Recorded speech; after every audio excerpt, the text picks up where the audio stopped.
Yeah ఒక్కసారి భానుప్రకాష్ రెడ్డి గారు. భానుప్రకాష్ రెడ్డి గారు నమస్తే.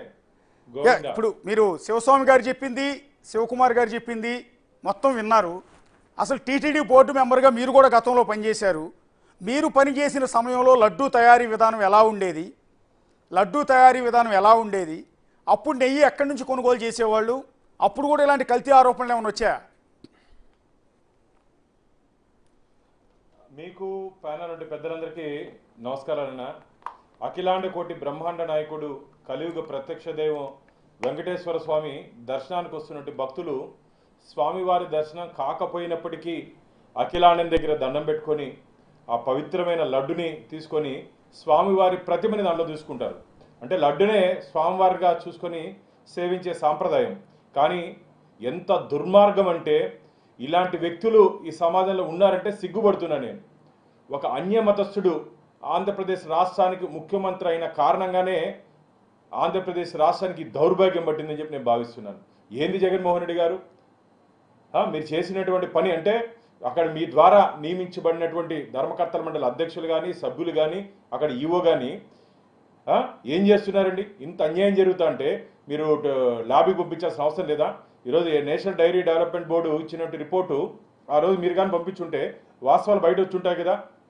కమిషన్ల కోసం, మళ్ళీ చెప్తున్నా, కమిషన్ల కోసం కకృతి పడి స్వామివారికి మహా అపచారం చేశారు. వీళ్ళు మహా అపచారం చేశారు. అసలు జీవితంలో ఇలాంటి డిబేట్లో కూర్చోవాల్సిన అవసరం అవుతుందని చెప్పి నేనైతే కళ్ళ కూడా అనుకోలేదన్నా. ఏ వ్యక్తి కడుపుకు అన్నం తినేవాడు ఎవరు ఇలాంటి పని చేయడు. వాళ్ళు ఏం తింటున్నారో ఇంకా భగవంతుడికి తెలవాల. మనందరినీ జగద్రక్షుడిగా ఉన్నటువంటి వెంకటేశ్వర స్వామి పట్లే ఇంత అపచారం చేశారంటే వీళ్ళు ఏం మాట్లాడాలన్నా? ఏం మాట్లాడాలి చెప్పండి? ఇది పూర్తిగా అంటే నేను కూడా 2015 నుంచి 2017 వరకు స్వామివారి సేవలో ధర్మకర్తల మండలి సభ్యుడిగా పనిచేశాను. అప్పుడు ఇంత దారుణాలు లేవున్నాయి. బాగా ఒక ప్రశాంతమైన వాతావరణంలో మా బోర్డులో అందరూ మంచి వ్యక్తులు ఉన్నారు. చైర్మన్ కూడా ఒక మంచి వ్యక్తి. హిందూ భావాలు, స్వామివారి మీద భక్తి, నమ్మకం, విశ్వాసం ఉన్న వాళ్ళనే అధ్యక్షులుగా, మండలి సభ్యులుగా ఆ రోజు నియమించడం జరిగింది. అందరం బోర్డులో కూర్చుంటే కూడా స్వామివారి కైంకర్యాల గురించో, స్వామివారి సేవ గురించో, భక్తుల గురించో ఆలోచించేవాళ్ళం. ఇప్పుడు మొన్న ఈ 5 సంవత్సరాల కాలంలో అశోక్ అన్న మీకు తెలుసో తెలీదో 2019లో జగన్మోహన్ రెడ్డి గారు ముఖ్యమంత్రి అయిన తర్వాత 81 మందితో ధర్మకర్తల మండలి వేశాడు. 81 మందితో 24 మంది ఉండాలి. దాని మీద నేను హైకోర్టుకి పోతే 52 మందిని 52 మెంబర్స్ని అబియన్స్లో పెట్టారు. 2019లో 2020లో ఏం చేశాడంటే స్వామివారి ఖజానాకి 5,000 కోట్ల రూపాయలు స్వామివారి ఖజానా నుంచి రాష్ట్ర స్టేట్ బాండ్స్లో ఇన్వెస్ట్ చేసేదానికి ప్రయత్నం చేశాడు. దాన్ని కూడా ఆ రోజు భారతీయ జనతా పార్టీ మేము అడ్డుకోవడం జరిగింది. వెనక్కి తీసుకున్నాడు. మళ్ళా పద్మావతి నిలయం, పద్మావతి నిలయం అంటే పిలిగ్రిమ్ అమ్యూనిటీస్ కాంప్లెక్స్ శ్రీవారి భక్తుల కోసం తిరుపతిలో తిరుచానూరులో కడితే దాన్ని కలెక్టర్ కార్యాలయంగా తీసుకున్నాడు. మళ్ళా మొన్న ఎన్నికలప్పుడు దాదాపు 1% నిధులు, టీటీడీ నిధులు మున్సిపల్ కార్పొరేషన్కి బదలాయించే ప్రయత్నం చేశాడు. ఆ రోజు అడ్డుకున్నాం. తిరిగి మొన్న 100 కోట్ల రూపాయలతో మున్సిపల్ కార్పొరేషన్ శానిటేషన్ పైన నిర్ణయం తీసుకుంటే కోర్టుకు పోతే కోర్టు నిలిపింది. ఏందన్నా ఇవన్నీ ఎందుకు చెప్తున్నా అంటే ఒక హిందూ వ్యతిరేకి, భగవంతుడి మీద నమ్మకం, విశ్వాసం లేని వ్యక్తి ఒక ముఖ్యమంత్రి అయితే వాళ్ళ కింద పనిచేసే అధికారులు ఇలాంటి నిర్ణయాలు తీసుకుంటారు.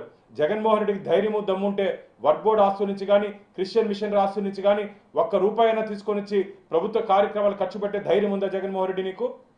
నువ్వు ఒక హిందూ వ్యతిరేకివి. ఏ రోజైనా సరే నువ్వు దంపతులుగా వచ్చి స్వామివారికి పట్టు వస్త్రాలు సమర్పించావయ్యా? నువ్వు హిందూ సాంప్రదాయం ఏం చెప్తోంది? నీకు నమ్మకం, విశ్వాసం లేకపోతే నీ ఎండోమెంట్ మినిస్టర్ని పంపించుండాలి, దేవాదాయ ధర్మాదాయ శాఖ మంత్రిని పంపించుండాలి. ఒక్కరోజైనా వచ్చావా? కేవలం హిందూ ఓట్ల కోసం, ఆ ఫోటో షూట్ కోసం వచ్చావా తప్ప భగవంతుడి మీద నమ్మకం లేదు. ఆ ప్రసాదం ఇస్తే ఏ విధంగా తీసుకున్నావో భక్తులందరూ చూశారు. మా దౌర్భాగ్యం ఉన్న ఇలాంటి వ్యక్తిని ఆంధ్రప్రదేశ్ ప్రజలు ఎన్నుకున్నారు. అందుకనే 2019లో ఆంధ్రప్రదేశ్ 151 స్థానాల్లో ఉన్నటువంటి జగన్మోహన్ రెడ్డి ఆంధ్రప్రదేశ్ ప్రజల ఆగ్రహంతో పాటు వెంకటేశ్వర స్వామి ఆగ్రహం కూడా ఉంది. లేకపోతే 11 స్థానాలకు పరిమితమయ్యే అవకాశం లేదన్న 11 స్థానాలకు పరిమితం అయిపోయాడు. ఇంత అన్యాయం, ఇంత దౌర్భాగ్యమైనటువంటి వ్యక్తుల్ని అసలు సుబ్బారెడ్డి గారు కానీ, కరుణాకర్ రెడ్డి గారు కానీ, ధర్మారెడ్డి గారు కానీ 5 సంవత్సరాలు ఏకచక్రాధిపత్యంగా ఏలేరు కదా టీటీడీని. ఏ రోజన్నా భక్తుల అవసరాల కోసం భగవంతుడి పట్ల జరుగుతున్న అపచారాల కోసం ఏ రోజైనా చర్చలు జరిపారా మీరు? నా బామర్దికి సరిగ్గా దర్శనం కాలేదు, నా కార్యకర్తలకు సరిగ్గా దర్శనం కాలేదని చెప్పి నిత్యం గోవింద నామస్వరంతో మారుమోగాల్సిన తిరుమల క్షేత్రంలో బోర్డులో ఇలాంటి చర్చలే జరిగింది. సిగ్గుచేటన్న సిగ్గుచేటు. బ్రిటిష్ కాలంలో కూడా వెంకటేశ్వర స్వామి ఆలయం జోలికి రాలేదు. మీరు రాసుకోండి. బ్రిటిష్ కాలంలో కూడా ఆంగ్లేయులైనా సరే, విదేశీయులైనా సరే, క్రిస్టియన్లైనా సరే ఆ రోజు హిందూ మన వెంకటేశ్వర స్వామి ఆలయం జోలికి రాలేదన్న వాళ్ళు.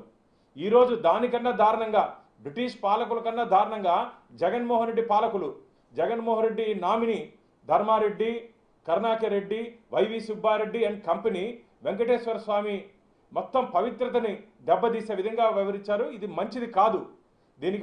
దీనికి రాబో రోజుల్లో భగవంతుడి శిక్షతో పాటు మేము కూడా పూర్తి వివరాలతో దీని మీద క్రిమినల్ కంప్లైంట్ రేపు ఇస్తున్నాం మేము ఎస్పీ గారికి. తొందరలోనే దీని మీద మా రాష్ట్ర పెద్దలతో కూడా మాట్లాడేది ఏ విధంగా దీంట్లో ఉన్నటువంటి సూత్రధారులు, పాత్రధారులు, వాటాదారులన్న కేవలం సిగ్గుండాలి.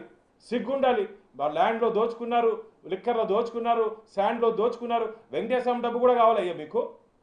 రాజకీయాలు మీరు ఇప్పుడు గెలిచింది స్వామివారి డబ్బు కాజేయడానిక, స్వామివారి డబ్బుని కన్నం చేయడానిక, స్వామివారి పవిత్రతని దెబ్బతీయడానిక? చాలా బాధాకరమైన విషయం అన్న. ఇలాంటి ఎవరైనా సరే భవిష్యత్తులో భగవంతుడి జోలికి రావాలంటే భయపడాలి. అలాంటి పనిష్మెంట్ ఉండాలి. ఇంతకుముందు శివస్వామి చెప్పినట్టు ఉరిశిక్ష చేయాలి వీరికి.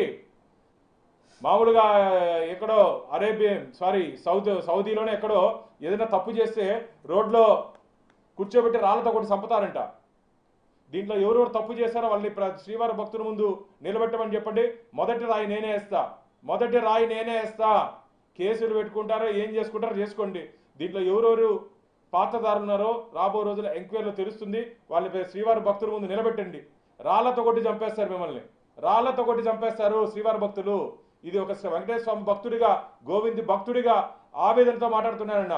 ఏదో వాళ్ళంటే నాకు కక్ష కాదు, వెంకటేశ్వర స్వామి మీద అంత ప్రేమ మాకు.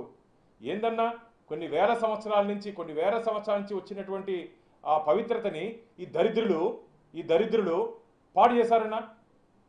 ఇప్పుడు మొత్తం ఆలయాన్ని, పోటీని మొత్తం సంరక్షణ చేయాల్సిన అవసరం ఉంది. ఒక్క నిమిషం లైన్లో ఉండండి భానుప్రకాష్ రెడ్డి గారు. ఒకసారి అనిల్ బెహ్రా గారి దగ్గరికి వెళ్దాం. ఇవాళ సుప్రీంకోర్టుకు కూడా ఒక లేఖ రాసినట్టున్నారు హిందూ సొసైటీ తరఫున. అనిల్ బెహ్రా గారు నమస్తే.